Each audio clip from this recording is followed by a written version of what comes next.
Welcome to Wellness Rebranded, the podcast for women ready to redesign their relationship with food, fitness, and feelings.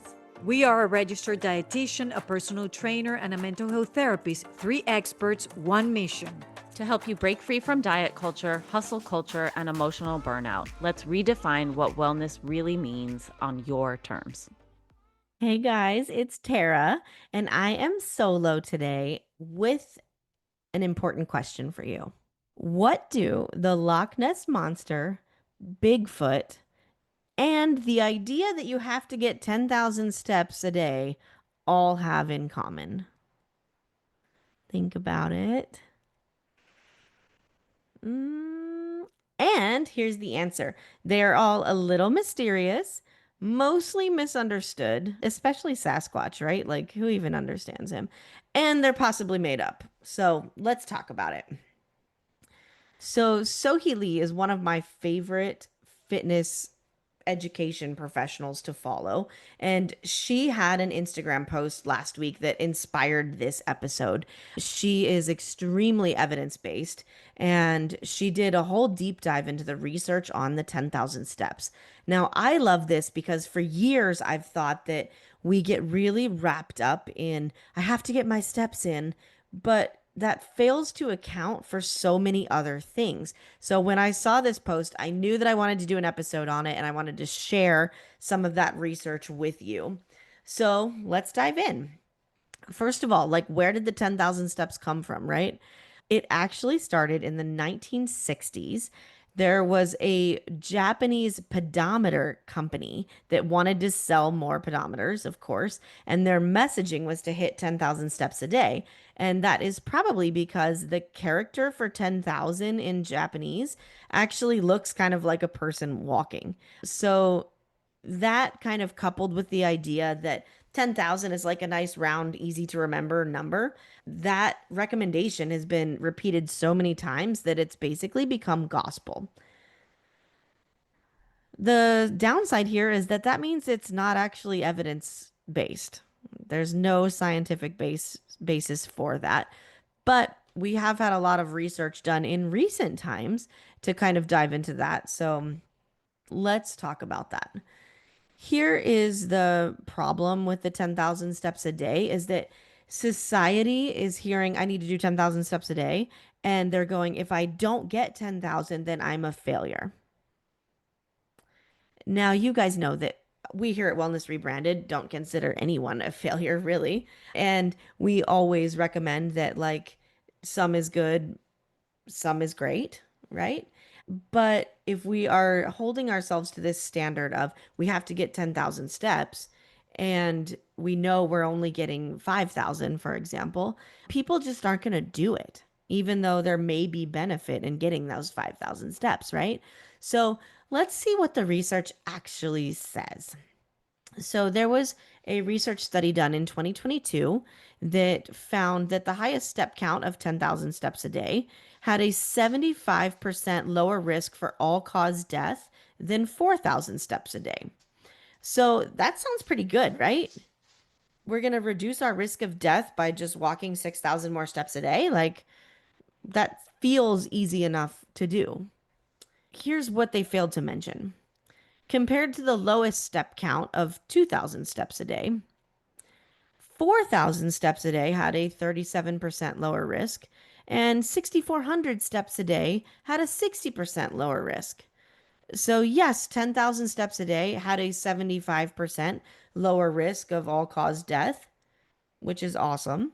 But 4,000 steps a day had almost a 40% lower risk, too. And 4,000 steps is way more feasible for many people.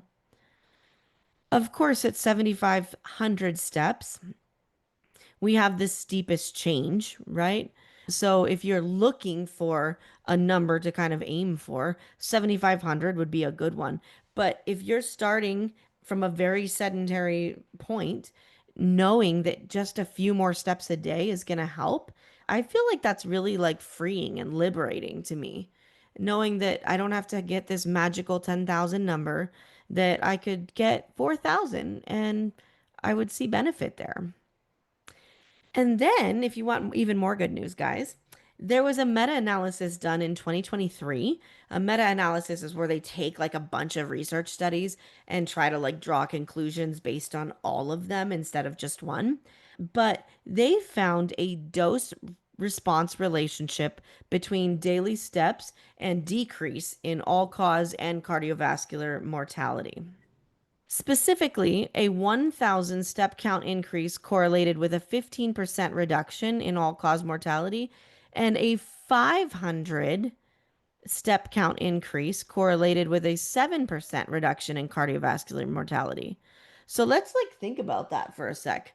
500 steps is not very much.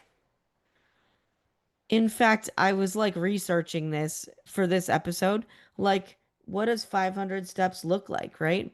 It's just a few minutes. So you could easily do this at home. You could march around your house. 2 minutes twice a day would get you 500 steps. You could walk and talk, right? When you're on the phone. I know, like, who talks on the phone anymore, right? But you could talk on the phone and walk. You could make your coffee the long way. So you could park farther from the coffee shop, use the, coffee maker downstairs when you're upstairs, pretend your coffee's in Paris and you have to go find it, that kind of thing. When you're watching TV, you could hop up and you could do some cardio on your commercial breaks. Of course, most of us are probably watching Netflix at this point, but I don't know if you guys have noticed, Prime has been sneaking some commercials back in there, and they're usually like 1 to 2 minutes long. So if you did that twice, you'd have your 500 steps.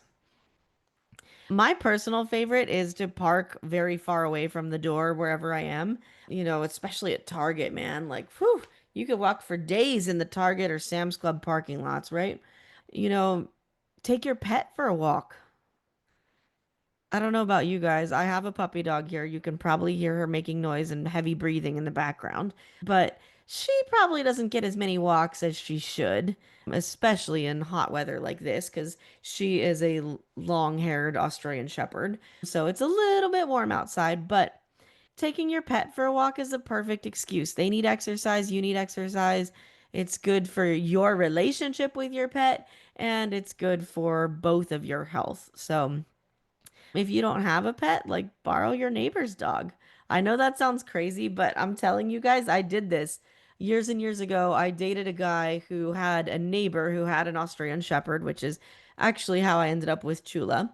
But he would leave his dog in the yard from like 5 o'clock in the morning till 8 o'clock at night. He just left him outside all the time. So when I would get home from work, we were always walking and we would just go in his yard and borrow his dog after asking, of course. And we would take Ranger with us on walks all the time. Every day, he got lots of walks. So if you don't have a pup, maybe one of your neighbors has one that they would be thrilled to get out of the house for a little bit. And another way you could get some good steps in is do a dance break. Put on a song that you love, and do a one song dance party in your kitchen. It boosts your mood and it'll give you more steps. So there are always ways to get 500 more steps. And for 7% reduced cardiovascular mortality, like that sounds amazing to me. So as little as 4,000 steps are needed for like big benefits, but even 7% is something. So for sure, add a few more in there.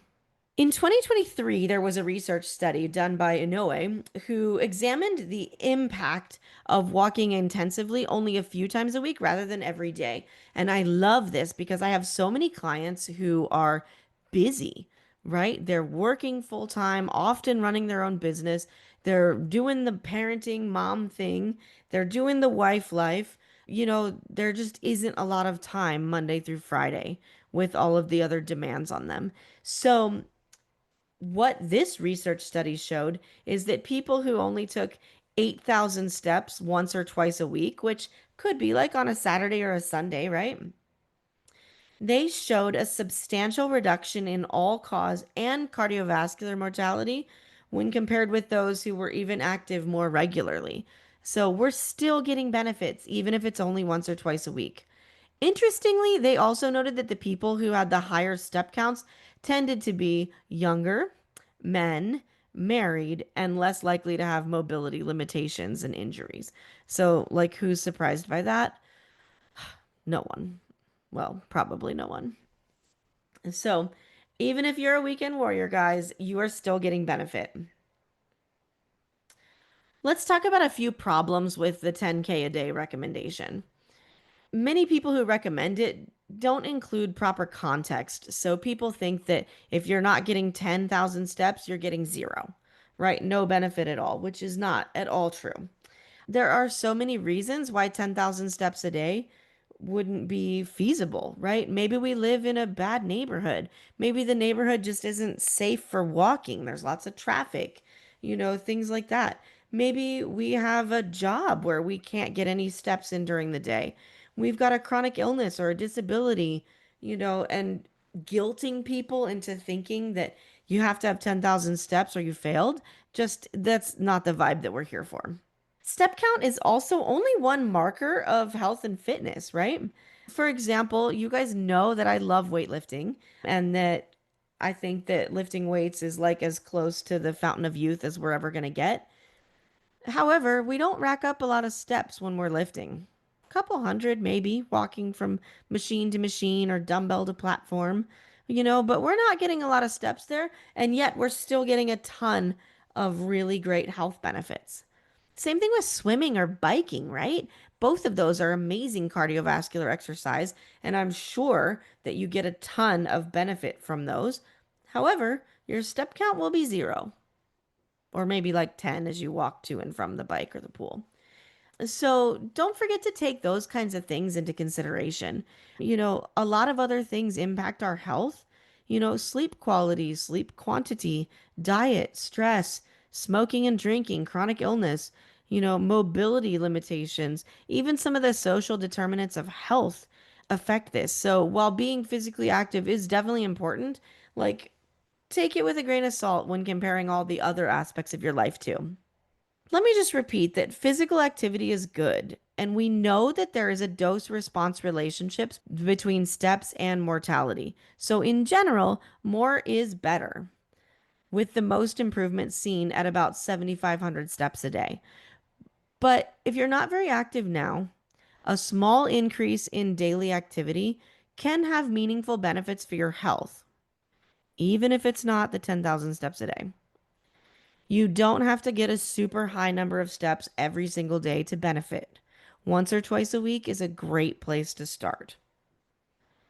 Not everybody has time and energy to getting all the steps in, and I actually think it's really empowering to know that even increasing your normal step count, 500 steps a day or 1,000 steps a day, is going to have benefit. And I just love that. The step count should be flexible, right? And it should depend on the baseline of where you're starting. So, in closing, friends, if you're able to hit your 10,000 steps a day, amazing. I'm so happy for you. If you're one of these crazies that does like 20,000 steps a day, oh my gosh, guys, even better for you. I love it. But if you're not quite there yet, I want you to recognize that you're still doing great, that you still have benefit from doing the movement that you're already doing, right? Any movement is going to be helpful to you. And there are always other ways to get these benefits if steps aren't going to work for you, right? I teach a water and wine class once a week. You've probably heard me mention it here on the pod before.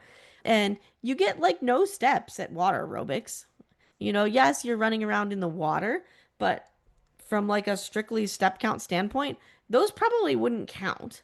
And yet, we get so much physical and mental benefit from doing a water aerobics class that, of course, it's going to be good for you. If you don't handle the heat well, riding an indoor bike is going to be great for you. So don't think that steps are like the be all end all of everything. There's always another way to figure out how to improve your health without just walking all the time. Friendly reminder that reaching 9,000 steps instead of 10,000 doesn't make you a failure. Going from 2,000 steps a day to 3,000 is still a win. Going from completely sedentary to walking at all is still a win. I'm a big fan of doing what you can and not overly stressing about meeting recommendations that aren't specifically catered to you.